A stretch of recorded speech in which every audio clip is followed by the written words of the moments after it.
Les semaines se suivent et malheureusement ne se ressemblent pas.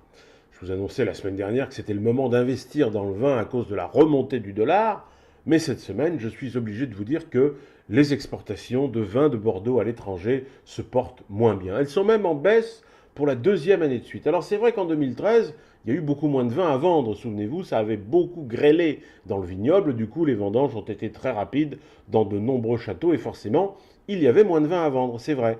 On pourrait se dire que c'est conjoncturel, mais voilà, il y a un autre problème de fond, c'est que les Chinois commencent à tirer la langue.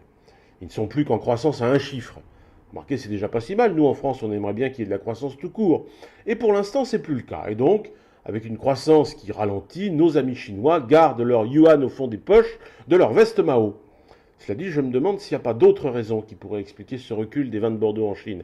Et là, ce serait plus ennuyeux. Vous voyez, j'ai fait plusieurs tests avec des copains autour d'une table. Ben, on en est tous arrivés à la même conclusion. On n'a pas trouvé un seul vin de Bordeaux qui accompagne vraiment bien le sauté de caniche à la sauce aigre douce. Et tant qu'on n'aura pas défini un bon accord entre mets et vin sur ce genre de plat, les vins de Bordeaux risquent de reculer encore un bon moment en Chine. Enfin, ce que j'en dis, hein.